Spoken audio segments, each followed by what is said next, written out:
Alors, quand nous sommes ici, quand on se retrouve ici, c'est toujours et uniquement pour un seul objectif: connaître Christ et la puissance de sa résurrection. La raison d'être de la Bible, la raison d'être du ministère, c'est révéler Christ, Christ et Christ seul. Et nous allons poursuivre dans notre enseignement sur les fondamentaux de la foi. Je crois qu'on ne finit jamais d'apprendre. Nous serons sortis d'une retraite assez chargée, assez riche, mais nous avons toujours des choses à connaître davantage, à préciser, à confirmer dans notre cœur pour continuer la marche avec Dieu. Et dans les fondamentaux de la foi chrétienne, qui est notre série, nous allons aborder un nouveau chapitre sur le salut. Mais avant d'aborder ce chapitre sur le salut, on va se demander, est-ce que la vie éternelle est différente du salut? Est-ce que le salut est différent de la vie éternelle? Et nous sommes venus à la conclusion que la vie éternelle est la même chose que le salut. La vie éternelle est la même chose que le salut. Et c'est la raison pour laquelle la Bible nous a été donnée pour que nous puissions, quand nous rentrons dans la Bible, que notre but soit le salut. Quand nous rentrons dans la Bible, que notre but soit le salut. Parce que c'est pour le salut que la Bible a été donnée. Les prophètes ont été inspirés de Dieu pour écrire les livres de la Bible. Donc c'est dans le but du salut, le but unique du salut que cela a été fait. Alors revenons sur Jean 3, verset 16. Avant de lire Jean 3, verset 16, on va lire Jean 3, verset 15. Je propose que l'Europe s'en charge. Jean 3, verset 15.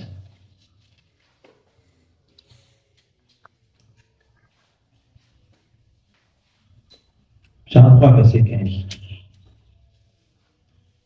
Afin que quiconque croit en lui ait la vie éternelle. 15. Jean 3, verset 15. Afin que quiconque croit en lui ait la vie éternelle. Lisez 14 alors. Et comme Moïse éleva le serpent dans le désert, il faut de même que le Fils de l'homme soit élevé, afin que quiconque croit en lui ait la vie éternelle. Comme Moïse a élevé le serpent dans le désert, il faut de même que le Fils de l'homme soit élevé, afin que quiconque croit en lui ait la vie éternelle. Et c'est le processus là qui a été expliqué dans Jean 3, verset 16. Je voudrais rappeler d'abord que dans Nombre dans 21, les Israélites ont commencé par voir le serpent les mordre. Et ceux que le serpent mordaient mouraient. Ils ont crié à Moïse: nous avons péché, prie Dieu afin qu'il sauve. Et Dieu dit à Moïse: fais le serpent d'airain et élève le serpent. Celui qui regarde conservera la vie. Le serpent est le symbole du péché qui nous empêche d'avoir la vie ou qui nous donne la mort. Vous comprenez ce que je dis? Le serpent est le symbole du péché qui nous rend mortels. Mais quand nous regardons à Christ, nous passons de la mort à la vie. Nous conservons la vie. Nous ne sommes plus morts. Et c'est ce que Jésus explique dans Jean 3, verset 16. Lisons Jean 3, verset 16 maintenant. Car Dieu a tant aimé le monde et qu'il a donné son Fils unique afin que quiconque croit en lui ne périsse point, mais qui ait la vie éternelle. Car Dieu a tant aimé le monde qu'il a donné son Fils unique Jésus-Christ afin que quiconque croit en lui ne périsse point, mais ait la vie éternelle. Dieu a tant aimé le monde. Je voudrais préciser que le monde dont il est question ici, ce n'est pas le monde que Dieu a créé au commencement. Le monde que Dieu a créé au commencement, c'est un monde sans péché. C'est un monde parfait. C'est un monde sans corruption. Maintenant, Dieu a tant aimé le monde qu'il a envoyé. Quand on dit qu'il a envoyé Jésus, ça veut dire qu'avant qu'il envoie Jésus, Jésus n'était pas dans le monde qu'il Jésus n'était pas dans le monde où il a envoyé Jésus. Vous comprenez ce que je dis? Et s'il vous plaît, est-ce que vous comprenez ce que je dis? Avant que Dieu n'envoie Jésus dans le monde, ça veut dire que Jésus n'était pas dans le monde là. Alors, qu'est-ce qui était présent dans ce monde que Dieu a voulu sauver? Qu'est-ce qui était présent dans ce monde? C'était le péché. Le monde là était le monde corrompu par le péché d'Adam. Et quand le monde a été corrompu par le péché d'Adam, la conséquence de ce péché-là, c'est la mort. Vous comprenez? La conséquence de ce péché-là, c'est la mort. Maintenant, quand Dieu a envoyé Jésus, il envoie Jésus pour que celui qui croit en lui, au lieu de mourir, ne meure plus, mais ait la vie éternelle. Le fait qu'on prenne du temps pour expliquer ces choses-là, ce n'est pas de l'amusement. Parce que je dis souvent ici que une chose est d'être sauvé, d'avoir la vie éternelle, mais la plus importante est de comprendre ce que veut dire être sauvé pour avoir la vie éternelle. Donc, le monde dans lequel Jésus est venu était un monde corrompu, un monde fait de personnes qui sont déjà mortes, et Jésus est venu afin que celui qui croit en lui, celui qui croit en lui qui est la vie, reçoive la vie. Celui qui croit qu'il est venu, il est Dieu fait homme pour sauver les hommes par la croix, reçoive la vie. Lisons Jean 5, verset 23. Afin que tous honorent le Fils comme ils honorent le Père. Celui qui n'honore pas le Fils n'honore pas le Père qui l'a. Attends. Je voudrais mettre l'accent sur quelque chose avant de venir à ce verset. Quand on voit Jean 3, verset 7, nous devons savoir que les gens ont déjà péri. Ceux qui étaient dans ce monde sans Jésus ont déjà péri. Jésus est la vie. Ok? L'absence de Jésus, c'est la mort. Donc, ceux qui étaient dans ce monde sans Jésus, plutôt nous qui étions dans ce monde sans Jésus, nous étions déjà morts. Nous avions déjà péri. Ok? Nous sommes déjà péris. Ok? Mais cette péremption-là, cette sentence-là n'est pas éternelle. À cause du plan de Dieu qui est venu nous racheter. Maintenant, le plan de Dieu a été très spécifique. Jean 5, verset 23, reprenez ça s'il vous plaît. Afin que tous honorent le Fils comme ils honorent le Père. Afin que tous honorent le Fils comme ils honorent le Père. Afin que tous honorent le Fils comme ils honorent le Père. Il a encore dit la phrase qui suit. Celui qui n'honore pas le Père, celui qui n'honore pas le Fils, n'honore pas le Père qui l'a envoyé. On va comprendre. Afin que tous honorent le Fils, non, afin que tous honorent le Fils comme ils honorent le Père, c'est ça? Hein? Oui. Celui qui n'honore pas le Fils n'honore pas le Père. Ça veut dire que celui qui honore le Père ne peut pas dire qu'il a déjà honoré le Fils. Vous comprenez? Celui qui dit qu'il honore le Père, sans connaître le Fils, n'honore pas le Père. Vous comprenez ce que je dis? Celui qui pense qu'il connaît Dieu, il adore Dieu. Comme Corneille, par exemple, Corneille, vous pensez Corneille dans la Bible, c'est le pieux, le parfait, qui prie Dieu tout le temps. Celui qui fait ça, sans connaître le Fils, n'honore pas le Père. C'est-à-dire qu'il est dans la religion, mais pas dans la relation. Or, la relation est centrée sur la personne de Jésus-Christ. Donc, si quelqu'un n'honore pas le Fils, il ne peut pas dire qu'il honore le Père, même s'il pense honorer le Père. Si quelqu'un n'honore pas le Fils, il ne peut pas dire qu'il honore le Père, même si dans sa conscience, il pense honorer le Père. Parce que Dieu a déclaré, celui qui n'honore pas le Fils, n'honore pas le Père. C'est pour cela que Dieu a mis le salut centré sur la personne de Jésus-Christ. Celui qui ne vient pas par Jésus ne vient pas au Père. Il a dit, je suis le chemin, la vérité et la vie. Nul ne peut aller au Père que par moi. Mais quand on dit nul ne peut aller au Père que par moi, ne pensez pas que Jésus est différent du Père. Jésus n'est pas différent du Père. Quand il a posé la question, le Père, il a dit, il y a si longtemps que je suis avec toi, tu ne me connais pas. Autrement, je suis le Père, mais enveloppé dans un corps. Et c'est ça qui fait que je suis fils du Père. Vous comprenez? Je suis Dieu, enveloppé dans un corps. C'est pour ça qu'on m'appelle fils de Dieu. Dieu, Jésus est Jésus dans le corps humain, est Dieu, est l'image de Dieu sur la terre pour nous révéler qui est Dieu. Alléluia. Donc, lisons maintenant la suite du verset, Jean 5, verset 4. En vérité, je vous le dis, celui qui écoute ma parole et qui croit à celui qui m'a envoyé a la vie éternelle. Celui qui écoute ma parole et qui croit à celui qui m'a envoyé a la vie éternelle. Oui, verset suivant. Il ne vient point en jugement, mais il est passé de la mort à la vie. Ok. Celui qui... Il dit, la personne qui croit en Jésus ne vient point en jugement parce qu'il est passé de la mort à la vie. Je voudrais établir la fondation sur laquelle le monde dans lequel Dieu a envoyé Jésus était un monde de personnes qui sont déjà mortes. Et lorsqu'on reçoit Jésus, nous passons de la mort à la vie. Alléluia. Nous passons de la mort à la vie.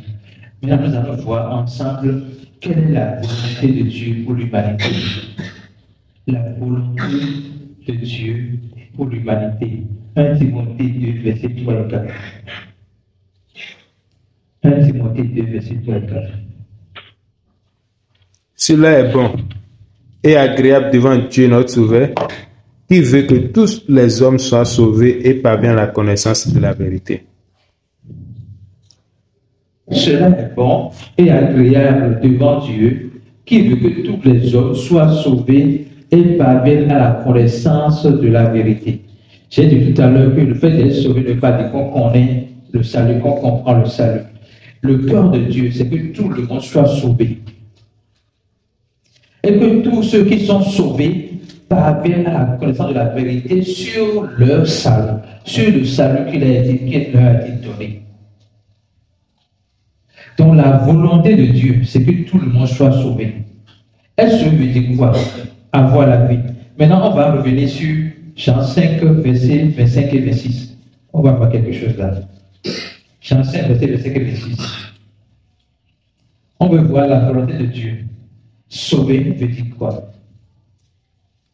En vérité, je vous le dis, l'heure vient, et elle est déjà venue, où les morts attendront la voix du Fils de Dieu. Ceux qui l'auront attendu vivront. L'heure vient et il est déjà venu, où les morts entendront la voix du Fils de Dieu, et ceux qui l'auront entendu vivront. Les morts, comment les morts peuvent entendre? Quand on parle de morts, vous pensez déjà à quoi? À ceux qui ne sont plus de ce monde, n'est-ce pas? Ceux qui ont déjà eu leur demeure sous la terre. Mais dans la pensée de Dieu, dans la révélation, les morts ne sont pas ceux-là. Les morts sont ceux qui n'ont pas Christ. C'est pour cela que ces morts-là peuvent avoir des oreilles pour entendre. Vous comprenez? C'est pour cela que ces morts peuvent avoir des oreilles pour entendre. Avoir des oreilles pour entendre quoi? L'évangile.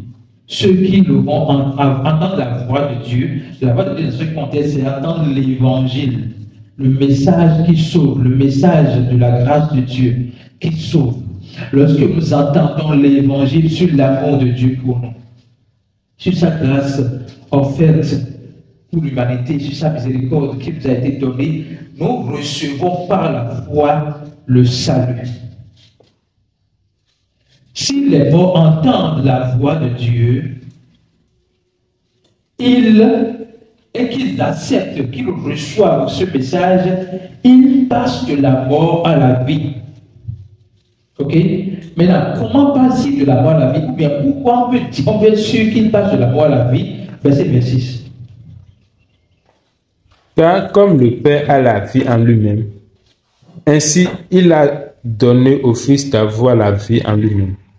Car comme le Père a la vie en lui-même, Ainsi, il a donné au Fils d'avoir la vie en lui-même. Autrement dit, celui qui reçoit Jésus qui porte la vie en lui et donc reçoit la vie en lui. Il n'est plus n'importe qui. Parce qu'il possède dans son corps la vie de Dieu, la vie sauvée de Dieu. Alléluia. Celui qui croit en Jésus reçoit la vie de Jésus en lui. Donc, être sauvé, c'est recevoir la personne qui porte le salut, qui porte la vie, qui porte la paix, qui porte la joie, qui porte la délivrance, qui porte la libération. Donc, nous allons voir la volonté de Dieu. Nous allons lire Hébreux 10, verset 9 à 11. Hébreux 10, verset 9. Il dit ensuite, voici, je viens pour faire ta volonté. Il a aboli ainsi la première chose pour établir la seconde. Donc, il dit, voici, je viens pour faire ta volonté.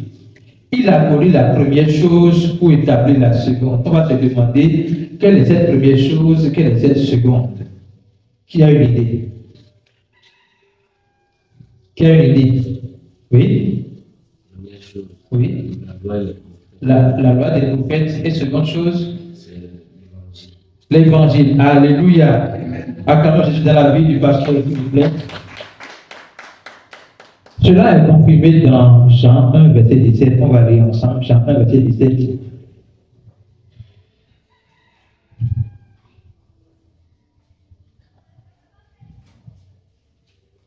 Jean 1, verset 17. Car la loi a été donnée par Moïse. Alléluia. La grâce et la vérité sont venues par Jésus-Christ. Donc, la loi a été donnée par Moïse. Mais la grâce et la vérité est venue par Jésus-Christ. Donc, la grâce et la vérité est venue, sont venues par une personne qu'on appelle Jésus-Christ. Maintenant, on va relire le verset pour interpréter maintenant. On dit dans Romains, dans Hébreux 17, verset 9. Voici, je viens faire ta volonté. Oui. Ensuite, voici, je viens pour faire ta volonté. Oui.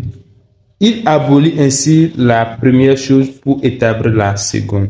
Donc, voici, je viens faire ta volonté. Et sa volonté, c'est quoi? C'est d'abolir la loi de Moïse pour établir la grâce et la vérité qui sont venues par Jésus-Christ. Autrement dit, nous qui avons reçu Jésus par la foi, nous sommes établis non dans la loi de Moïse, mais dans la grâce de Dieu et dans sa vérité qui est toujours la même personne qui est Jésus-Christ. Le croyant est établi dans la grâce de Dieu. Il n'est pas établi dans la loi. La loi est abolie. Et ce verset le dit clairement. Ce qui est la nouvelle alliance, c'est la grâce de Dieu. Ce n'est pas la grâce de Dieu plus la loi. Écoutez, ce n'est pas la grâce de Dieu plus la loi. Et si on va ajouter quelque chose à la grâce de Dieu, c'est la vérité. Autrement dit, dans la loi, il y avait un peu de mensonge. Pourquoi dans Jean 1, verset 10, on dit la loi est venue par Moïse, mais la grâce et la vérité sont venues par Jésus? Pourquoi on ajoute la vérité à ce niveau? Parce que dans la loi, tout n'est pas vérité. Mais la grâce, la grâce porte en elle la vérité. La grâce de Dieu porte en elle la vérité. Donc, voici, je viens faire ta volonté.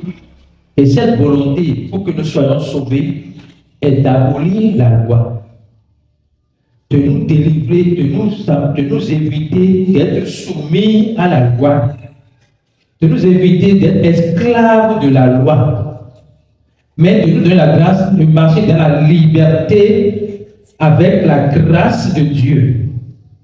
Et la liberté en Christ n'est pas le libertinage. La liberté en Christ n'est pas le libertinage, c'est-à-dire n'est pas je fais ce que je veux comme je veux. Paul a été clair là-dessus. Tout m'est permis. Mais tout n'est pas utile. Qu'est-ce que tu parles de dire? La grâce de Dieu n'a pas de règle, ce n'est pas la loi de Moïse. Mais la grâce de Dieu, lorsque tu la reçois, que tu la comprends, c'est même ça qui t'aide à marcher dans la plénitude de la puissance de Dieu sur la terre.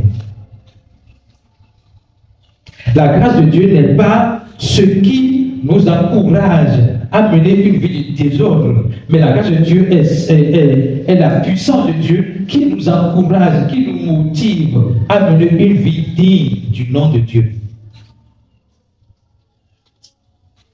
Donc, on n'est pas en train de courir vers la sainteté pour être saint, mais la sainteté déjà en nous donne la capacité d'être saint. Ce n'est pas qu'on est saint par les œuvres pour montrer qu'on est saint, non. Parce que Dieu nous a rendus saints par la foi, la puissance de cette sainteté nous rend capables de marcher dans la sainteté. Alléluia. Donc, revenons, on était au niveau de Hébreux, n'est-ce pas? Donc, Hébreux 10, verset 11 maintenant. On a déjà lu 10. C'est en vertu de cette volonté que nous sommes sanctifiés. Amen. Par l'offrande du corps de Jésus-Christ une fois pour toutes. Merci. C'est en vertu de cette volonté que nous sommes sanctifiés par l'offrande du corps de Jésus-Christ une fois pour toutes. C'est pour cela que le verset suivant est expliqué, mais je vais m'insister sur une chose. Vous savez, le salut éternel est une doctrine qu'on doit défendre bec et ongle pour que les gens comprennent. Que ça ne dépend pas de nous, êtres humains, mais de Dieu qui a pris cette décision. Il dit, nous sommes sanctifiés. Nous sommes sanctifiés. Ce n'est pas que nous sommes sanctifiés. Ce n'est pas que je me suis sanctifié. Mais j'ai été sanctifié. J'ai été sanctifié. Par quoi? C'est en vertu de cette volonté que nous sommes sanctifiés. Par l'offrande du corps de Jésus-Christ. Oui, comprenez le verset. Une fois pour toutes. Par l'offrande du corps de Jésus-Christ, une fois pour toutes. Ça veut dire que ce n'est pas que je me suis sanctifié. Mais Jésus, par son offrande à la croix, par sa crucifixion, sa mort sur la résurrection, il a payé l'offrande pour ma sanctification une fois pour toutes. C'est qu'il ne va pas revenir faire ça. Il a fait et c'est éternel. Donc, sur cette base, notre salut est éternel. Parce que ce n'est pas que je me suis sanctifié et à un moment donné, je suis fatigué de me sanctifier. Non. C'est Christ qui m'a sanctifié et il l'a fait une fois pour toutes. Maintenant, pourquoi Jésus a fait ça une fois pour toutes? Verset suivant. Et tandis que tout sacrificateur fait chaque jour le service et offre souvent les mêmes sacrifices et offre souvent les mêmes sacrifices qui ne peuvent jamais ôter les péchés. Vous comprenez ça? Seigneur Jésus. Je prie le Seigneur de nous révéler le message qui est dans ce verset. Il dit, Jésus est le sacrificateur, le vrai sacrificateur. En tant que sacrificateur, il a fait l'offrande de son sacrifice lui-même une fois pour toutes.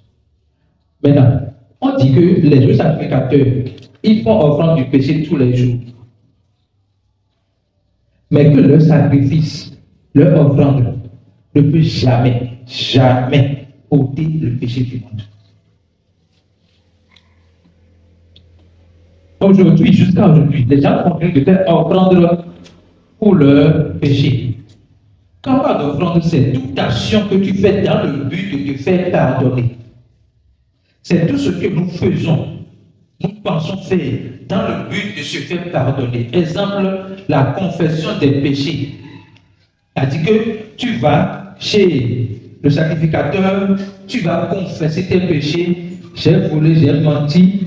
D'accord? Et lui te dit, ok, pour ça, voici le sacrifice à faire. Dans l'Ancien Testament, c'est peut-être l'agneau qui est écoulé, mais aujourd'hui, c'est peut-être pénitence, prière, telle chose va marcher.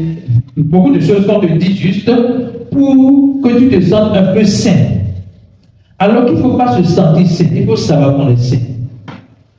Alors, plus tu es conscient que tu es sain, plus tu manifestes la sincérité sans effort.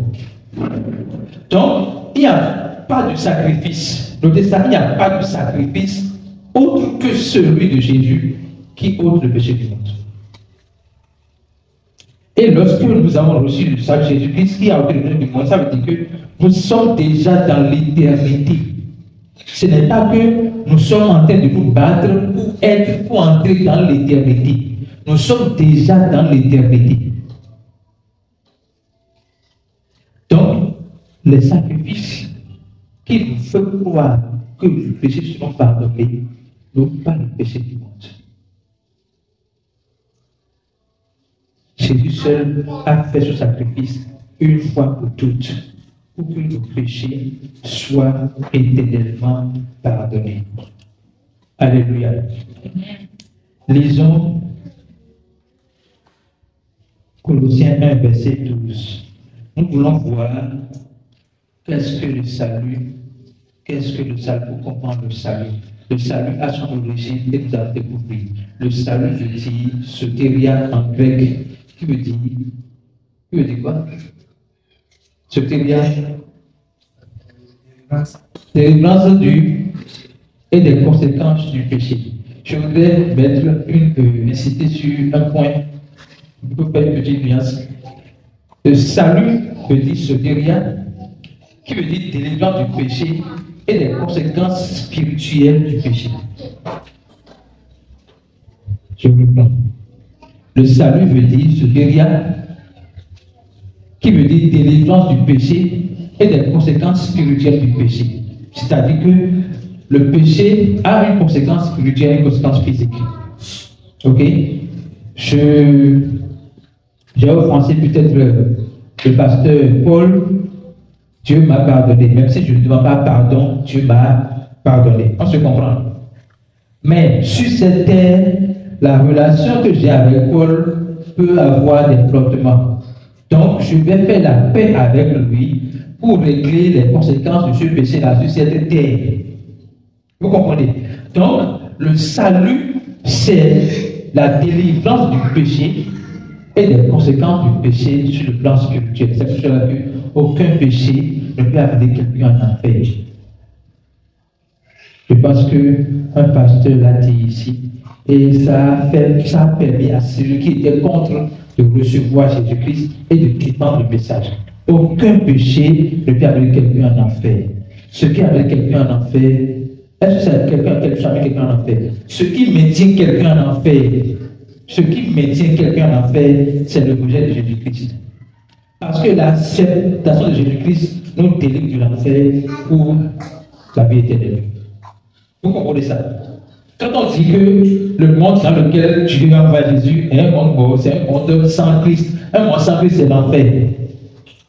Un monde sans Christ, c'est l'enfer. L'enfer n'a pas de définition.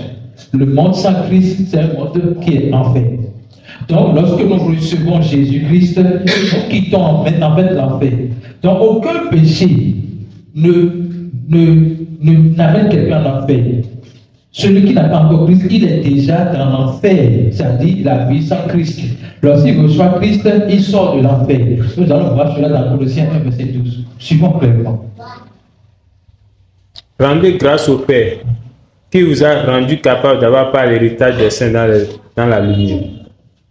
Oui, continuez. Qui nous a délivrés de la puissance des ténèbres et nous a transportés dans le royaume du Fils de son amour. Donc, quand on dit qu'on a délivré quelqu'un de la puissance des ténèbres, qu'est-ce que cela s'entend? Qu'est-ce qu'on peut comprendre dans cela? Que la personne était sous la domination ou sous l'autorité des ténèbres. Ok? Donc, quand je disais tout à l'heure que le rejet de Jésus-Christ est le maintien de la personne dans l'enfer, c'est en fait dans les ténèbres. Donc, on peut dire, rendez grâce au Père qui nous a rendu capable d'avoir part à l'héritage des saints dans la lumière, qui nous a délivrés de la puissance des ténèbres et nous a transportés dans le royaume du Fils de son amour. Donc, notez bien, l'évangile, la grâce de Dieu, est cette puissance-là, est la puissance de Dieu qui nous délivre de l'enfer, qui nous délivre de la mort, qui nous délivre des ténèbres pour la lumière, la vie éternelle, le paradis. La grâce de Dieu est la puissance de Dieu, qui nous délivre de la mort, conséquence du péché, de l'enfer, des ténèbres, ça veut dire la même chose, mais qui nous transporte maintenant dans le royaume du Fils de son amour. Donc, quand nous recevons Jésus, quand nous croyons que Jésus est mort pour nos péchés, il a été ressuscité, nous passons de la mort à la vie. Nous passons des ténèbres à la lumière. Nous passons de l'enfer au paradis. Parce que nous étions morts, nous étions dans les ténèbres, nous étions dans l'enfer. Donc, pour ne pas rester mort, pour rester dans les ténèbres, pour rester dans l'enfer, Dieu nous propose de recevoir Jésus-Christ par la foi. Est-ce que ça suit? Donc, la délivrance ici, c'est le salut. La délivrance, ce n'est pas ce qui se passe dans les églises où les gens tombent, jacassent, tombent. Non. La délivrance, c'est le salut. Il y a une chose sur laquelle nous avons insisté à la conférence, à la retraite d'événements, c'est que leur focus n'est pas les miracles. Leur focus, c'est le grand miracle, le miracle de la résurrection de Jésus-Christ. Parce que c'est dans ce miracle-là qu'il y a tous les autres miracles. Donc, on n'est pas pressé de voir les gens ressuscités des morts physiquement, mais ce qui presse, c'est de voir les gens quitter la mort pour la vie spirituellement. Alléluia. Donc, la raison d'être du salut, c'est que tous les hommes soient sauvés. Et le cœur de Dieu, c'est que nous puissions partager ce message à tous les hommes, pour que les gens puissent recevoir le salut. Nous sommes en train de dire que salut veut dire délivrance du péché et des conséquences du péché. Nous allons voir maintenant. Nous avons vu la délivrance, comment Dieu nous a délivrés par la foi en Jésus-Christ. Maintenant, les conséquences du péché, on va lire Colossiens 2, versets 13 à 15.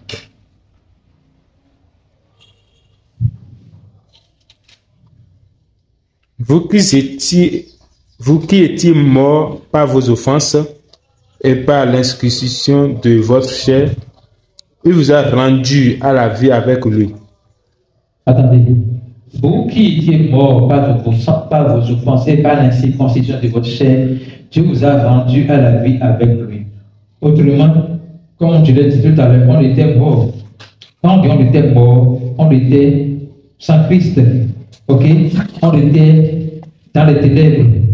Mais quand il vous a rendu à la vie, il a effacé nos péchés. Première chose, nos péchés sont pardonnés. Ce n'est pas qu'on est venu dans le royaume de Dieu avec nos péchés à notre coup. Nos péchés sont pardonnés. Continuez. En nous faisant grâce pour toutes nos souffrances. Oui, continuez. Il a effacé l'acte dont les ordonnances nous condamnaient. Il a effacé l'acte dont les ordonnances nous condamnaient. Vous savez, avant de venir en Christ, on pense, on sait, dans la conscience que on fait beaucoup d'erreurs. Le David fait la liste de nos erreurs, où dit, il a fait ci, il a fait ça, il a fait ça, il a fait ça. Jésus dit, il a effacé l'acte dont les ordonnances nous condamnaient. Il n'a pas fait qu'effacer, il a encore fait quelque chose en plus. Et qui subsistait contre nous. Et il l'a détruit en le clouant à la croix. Donc, non seulement il a effacé l'acte de la nous condamnés, mais il l'a détruit en clouant à la croix. Ça veut dire que nous n'avons pas devant Dieu, rien ne nous condamne. C'est pour cela qu'il a dit, il n'y a aucune condamnation pour celui qui est en Christ. Nous ne sommes pas condamnés. Dieu ne nous condamne pas. Et il a dit clairement dans Jean 3, verset 17, Dieu ne nous condamne pas. Les autres chapitres, verset 17, on va voir quelque chose. Dieu ne nous condamne pas. Son objectif, ce n'est pas de nous condamner.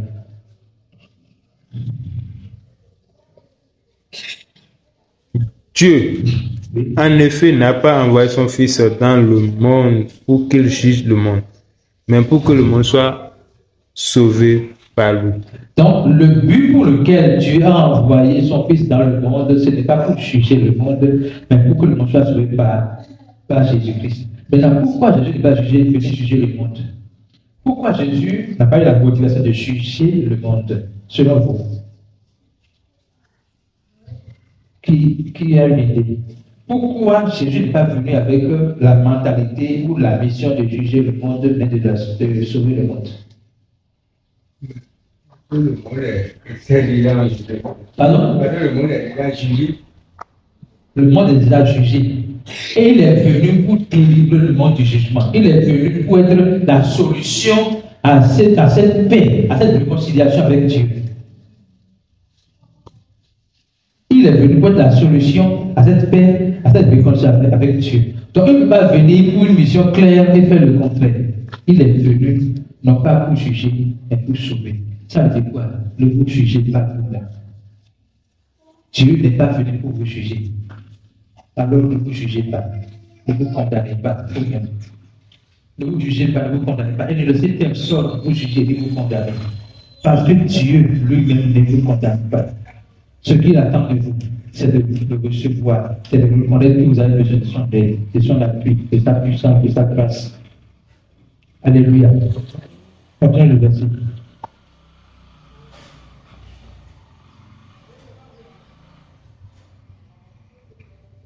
Celui qui croit en lui n'est point jugé, mais celui qui ne croit pas est déjà jugé, parce qu'il n'a pas cru au nom du Fils unique de Dieu. Celui qui ne croit pas en lui, n'est point jugé, mais celui qui ne croit pas est déjà jugé. Comme le docteur Bush l'a dit, le monde que Jésus est venu voir est déjà jugé par le péché, est déjà un monde mort, mais il est venu non pas pour juger, mais pour sauver. Et celui qui reçoit ce salut n'est point jugé, parce que c'est Jésus que tu vas voir. Tu ne verras pas autre chose que Jésus. Alléluia. Lisons Colossiens, on va finir par là. Lisons Colossiens 1, verset 9. On va voir la plus grande prière d'un croyant, la plus grande prière que Paul a faite pour les croyants. Lisons cela ensemble. Colossiens 1, verset 9. C'est pour cela que nous aussi, depuis le jour où nous avons été informés, nous ne cessons de prier Dieu pour vous et de demander que vous soyez remplis de la connaissance de sa volonté en toute sagesse et intelligence spirituelle. Dans le cœur de Dieu est quoi? Que nous puissions croire dans la connaissance de Christ, grandir dans son amour, la profondeur de son amour, la hauteur de son amour, la largeur de son amour et la longueur de son amour. Le cœur de Dieu, c'est que nous puissions avoir la soif de grandir dans cette connaissance-là et pouvoir marcher dans cette réalité qui est notre réalité de l'amour. L'amour que nous donnons, l'amour que nous exprimons dans nos faits et gestes, par nos paroles, transactions, l'amour que nous partageons à travers de l'évangile, afin que les gens puissent être sauvés et recevoir la plénitude de la vie de Dieu. Et lorsqu'ils sont sauvés, ils sont amenés maintenant à comprendre ce qu'on appelle le salut. Et c'est le cœur de Christ. Christ n'est pas Christ, c'est que les gens qui sont sauvés soient sauvés, et une fois sauvés, qu'ils comprennent le salut. Parce qu'en comprenant le salut, nous avons une idée claire de notre identité. Et quand vous êtes affirmé dans votre identité, tout de suite, vous commencez par exprimer votre autorité et implicitement vous manifester votre responsabilité, celle de partager la bonne nouvelle, celle de manifester Christ sur la terre. Que le Seigneur nous donne la grâce de comprendre ce message et de pouvoir marcher dans la sainteté, sans effort, marcher dans la puissance de Dieu de manière surnaturelle, marcher dans la grâce de Dieu, dans la bonté de Dieu, dans la miséricorde de Dieu. C'est le nom puissant de Jésus que j'ai prié. Amen.